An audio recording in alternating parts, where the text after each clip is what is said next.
mangrove s'est changé sans faire de bruit.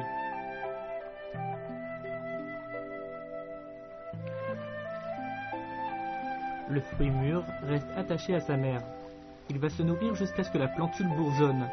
Cette plantule vivipare, connue comme telle, est unique aux mangroves.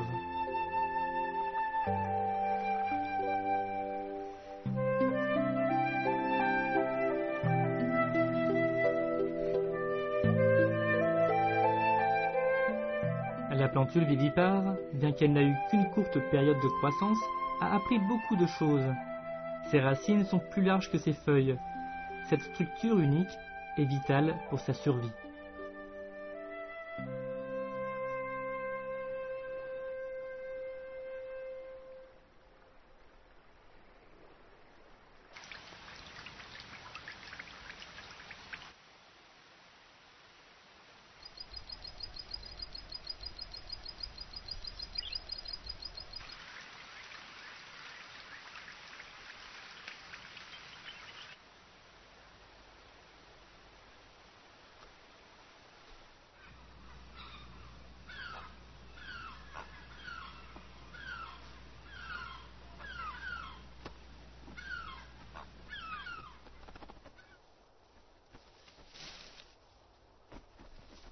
Les aigrettes se rassemblent vers les rizières pour trouver de la nourriture à nouveau. Ce sont des alliés de la riziculture très performants. Ils arrivent à garder un niveau d'insectes et de parasites très bas. Les pesticides n'y sont jamais utilisés.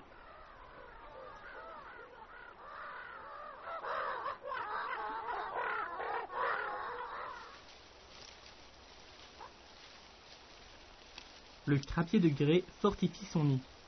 Cependant, il a du mal à installer la branche qu'il a trouvée.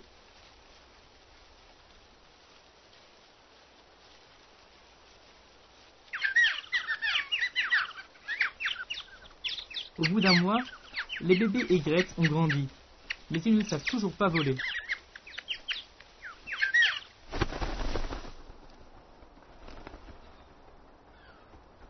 Les jeunes aigrettes sont bien plus grosses.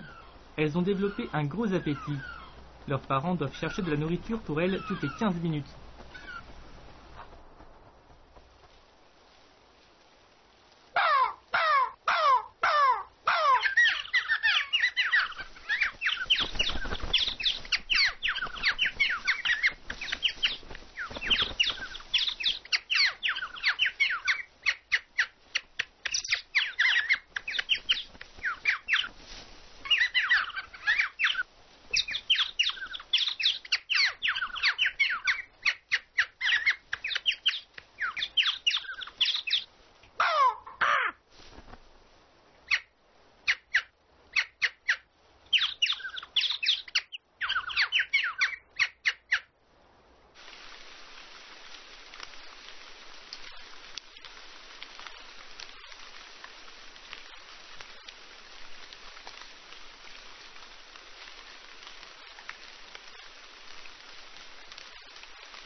Les plantules de palétuvier ont suffisamment germé pour quitter leur mère. La saison des typhons n'est pas encore arrivée, donc ils ont encore assez de temps pour choisir leur lieu de résidence.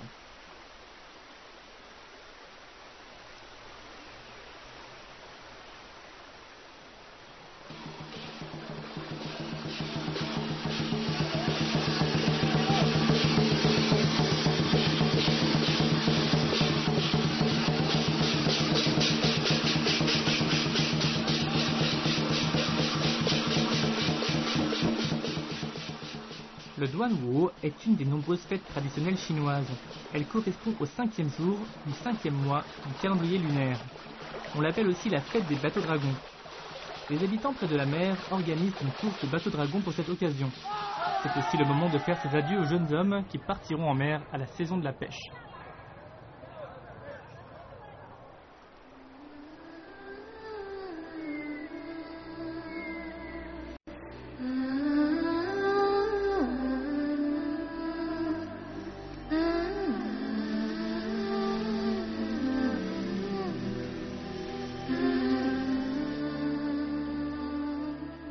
Si elles grandissent normalement, les plantules vivipares doivent quitter leur mère immédiatement.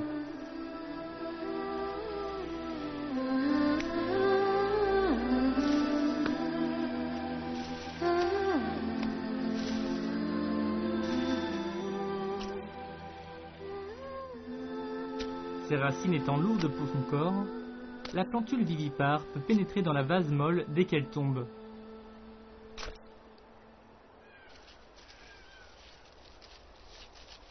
La surface de la plantule contient du tanin amer. Cela empêche les crabes de la manger.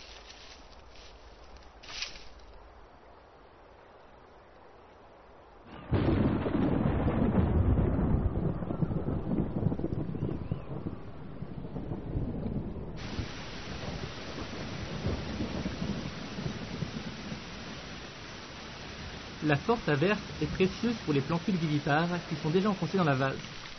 La pluie réduit la salinité du sol, ce qui permet à la plantule d'absorber l'eau rapidement et de déployer ses racines pour grandir en un petit arbre.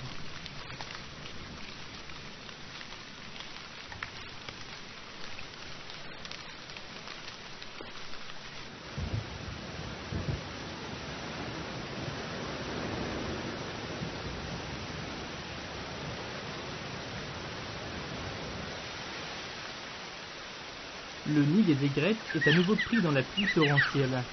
Mais les jeunes aigrettes ont développé leur plumage imperméable. Elles n'ont plus peur de la pluie.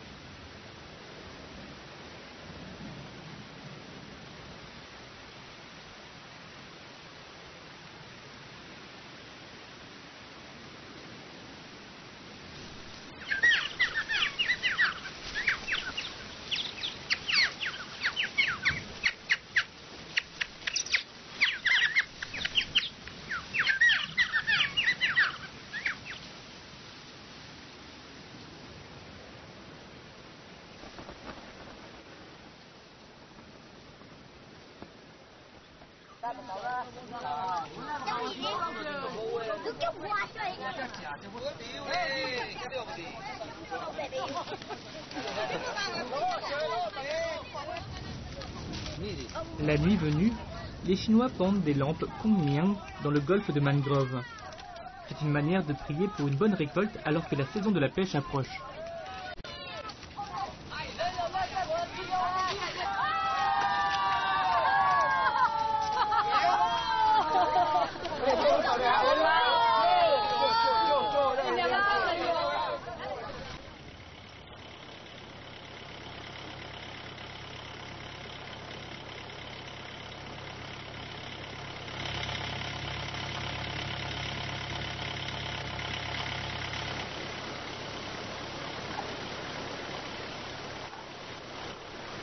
Les bateaux qui étaient amarrés dans le golfe sont mis à l'eau. La zone côtière est riche en poissons. Beaucoup de petits poissons grandissent dans la forêt de mangrove, ce qui fournit une quantité de nourriture très importante.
Les plantules vivipares sont toujours en train de pousser, mais elles ne peuvent pas pénétrer dans le sol plus profondément parce que la vase a été inondée d'eau de mer.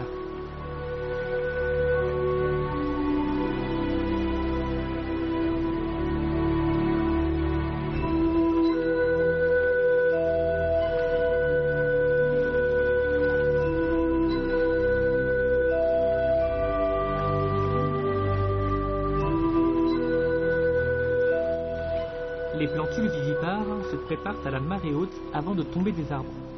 Le tanin sur leur écorce est un antiseptique. Ces effets peuvent durer pendant 1 voire 2 mois. Les plantules flottantes entrent rapidement dans un état de somnolence. La photosynthèse s'arrête jusqu'à ce qu'elle soit déposée dans la vase.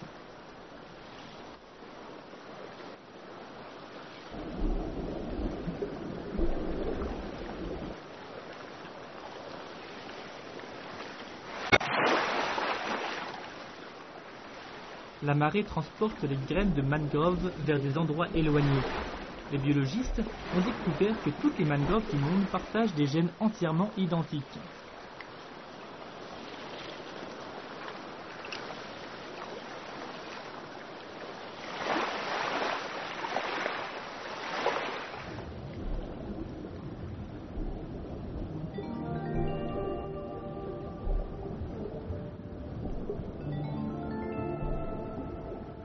Les plantules vivipares traversent une barrière de corail durant leur voyage en mer.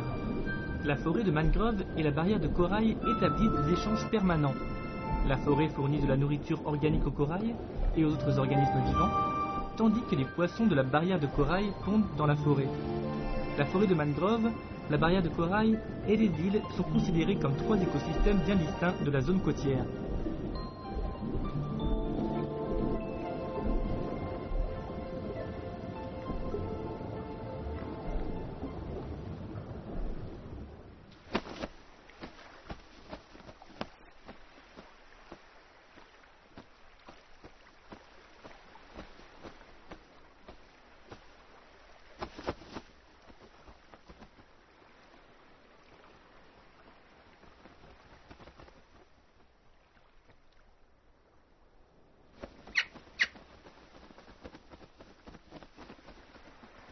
Guidés par leurs parents, les bébés aigrettes apprennent à voler autour du nid.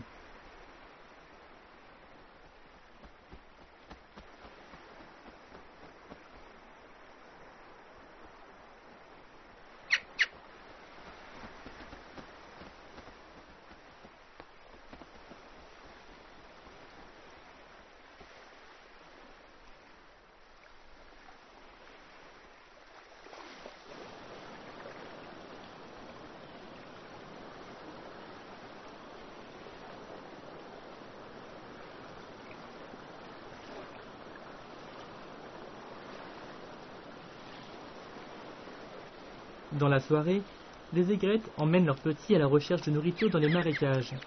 Mais les bébés aigrettes préfèrent jouer.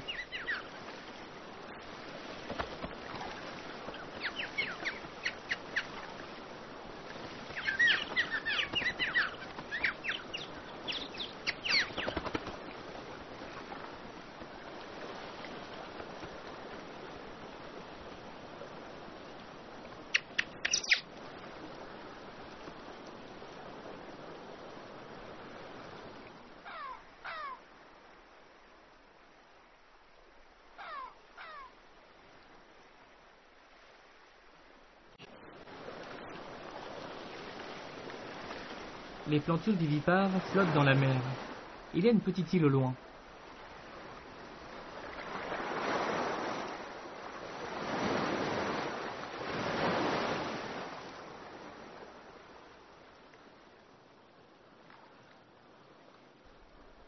Les vagues poussent les plantules vivipares vers la côte où les rochers lisses rendent leur croissance impossible.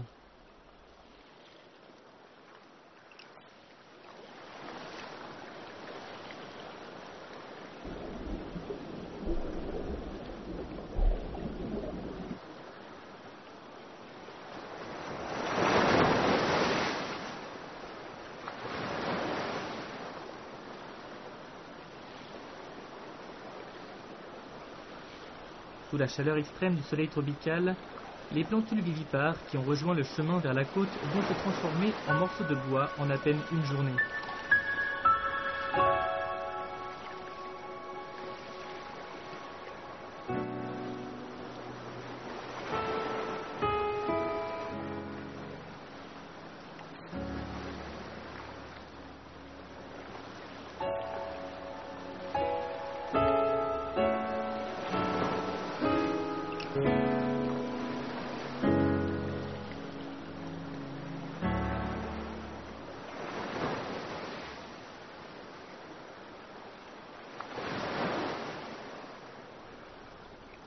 Les vagues se jettent contre le rivage inlassablement. Une plantule vivipare a finalement germé. Cependant, sans mangrove autour, elle se trouve face à un avenir incertain.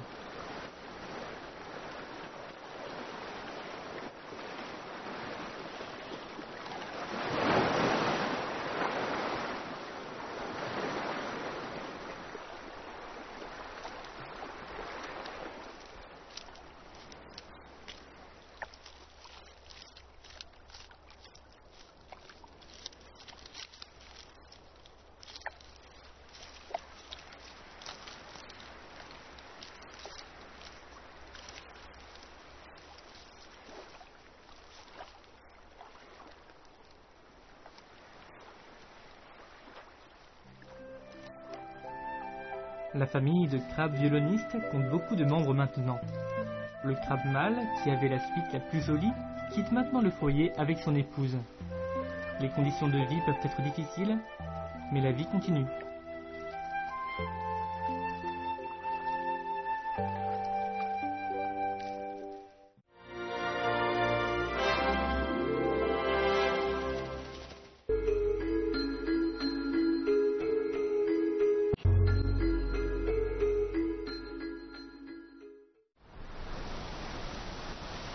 Le sable le plus fin du monde couvre le désert du Taklamakan.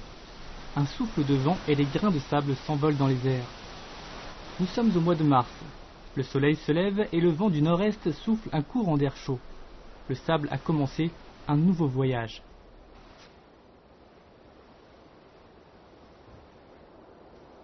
L'iguane n'a jamais quitté son territoire. Il a passé les 20 ans de sa vie dans le même peuplier de l'Euphrate. C'est un arbre femelle qui se tient seul au cœur du désert du Taklamakan. Ici, il n'y a aucun autre peuplier en vue. Elle a besoin du pollen d'un arbre mâle pour espérer avoir des petits qui lui tiennent compagnie.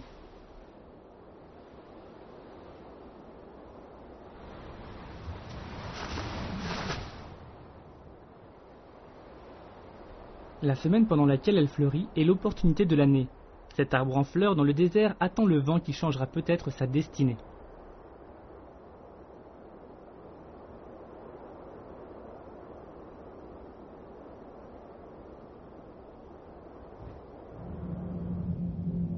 Le bassin du Tarim ressemble à un grand œil jaune dans le cœur d'Eurasie. C'est le Taklamakan, aussi appelé Taklamakan par le peuple ouïghour, le désert le plus fluide du monde.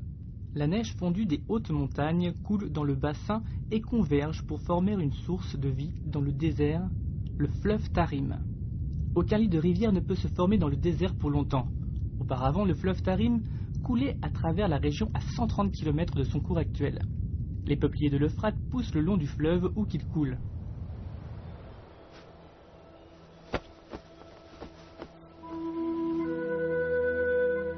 Les cigognes noires passent en silence. D'ordinaire, cet oiseau cesse de chanter quand il arrive à maturité. Les cigognes font un voyage très éprouvant à partir du sud jusqu'au Taklamakan pour se reproduire. Ce comportement semble ancré dans leur code génétique. Le désert du Taklamakan est un des endroits les plus désolés du monde. Mais c'était, il fut un temps, une région humide et luxuriante dans laquelle les cigognes noires ont vécu pendant très longtemps.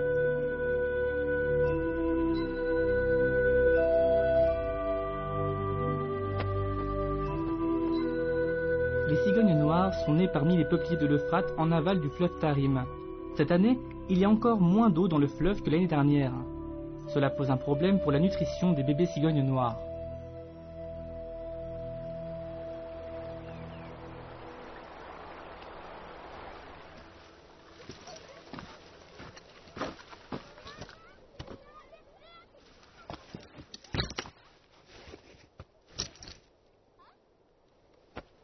Ce Mahaï vit dans les bois de peupliers depuis toujours.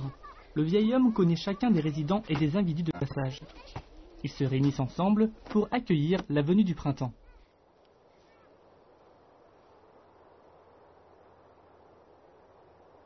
Le grand arbre à une branche est semblable à un panneau à la limite de l'oasis. Il indique à la cigogne noire le chemin pour rentrer à la maison qu'il n'a pas vue depuis 6 mois.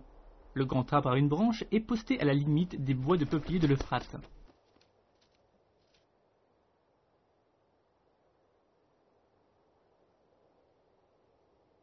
L'arbre s'est arrêté de grandir maintenant qu'il a atteint les 16 mètres. Son feuillage épais a blanchi. mais il reste tout de même le plus grand et le plus robuste des arbres de la région. L'arbre a poussé pendant 80 ans. Pendant cette période, il a eu une croissance régulière, mais aucun autre arbre n'a poussé autour. Cela fait 40 ans que la région n'a pas été inondée.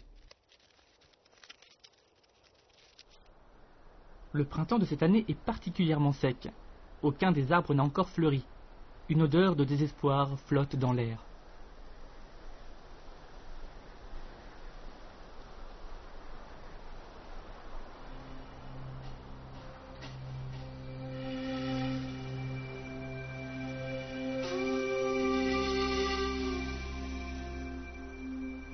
Le grand arbre à une branche est un mâle. Les bourgeons sont son seul moyen de se reproduire cette année. Il semble que l'année à venir soit pleine d'épreuves.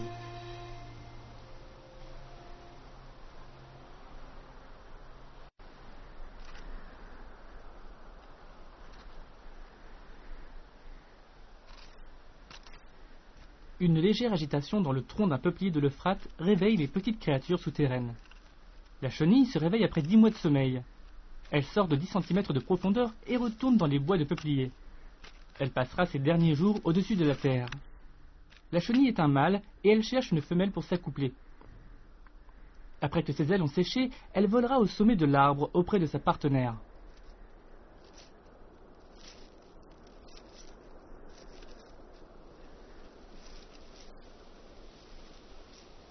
Une chenille femelle n'a pas d'ailes. Elle se dirige vers l'arbre aussitôt qu'elle sort de terre. Ce soir, elle devra grimper l'arbre jusqu'au sommet où elle avait l'habitude de vivre. En ce printemps, les petites chenilles changeront l'apparence des bois de peuplier.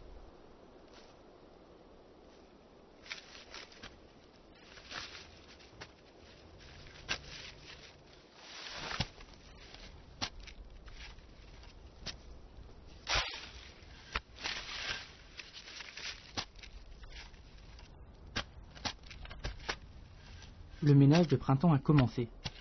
Des milliers de chenilles s'agitent dans le sol.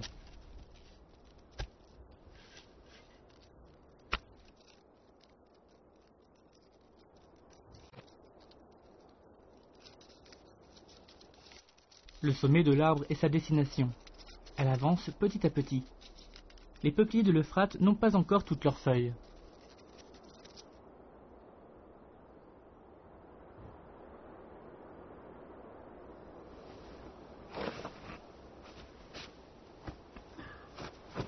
Le vieil homme prit sous l'arbre comme à chaque printemps. Comme il est de coutume, il réclame de l'eau.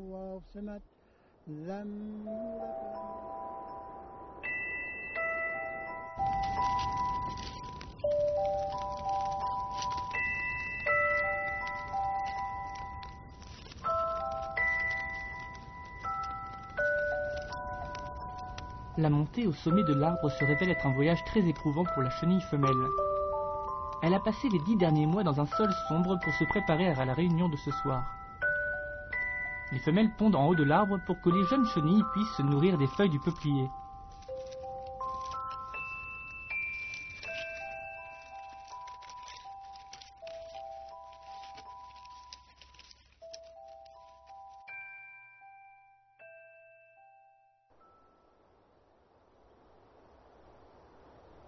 Au cœur du désert, à 100 km de là, l'arbre femelle est toujours dans l'attente.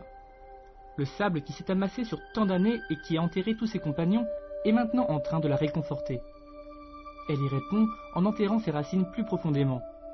Cela va la rendre plus robuste et aussi lui permettre de grandir plus. L'arbre femelle a attendu le pollen depuis que les températures ont monté et depuis l'arrivée du vent du nord-est.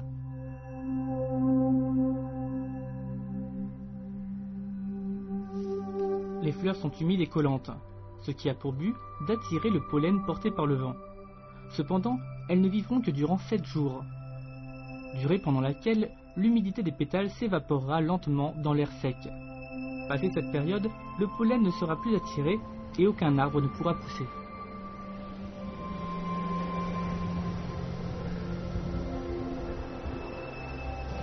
Le grand arbre à une branche confie son pollen au vent. Le vent portera l'espoir d'une nouvelle vie dans sa quête d'un arbre femelle en floraison.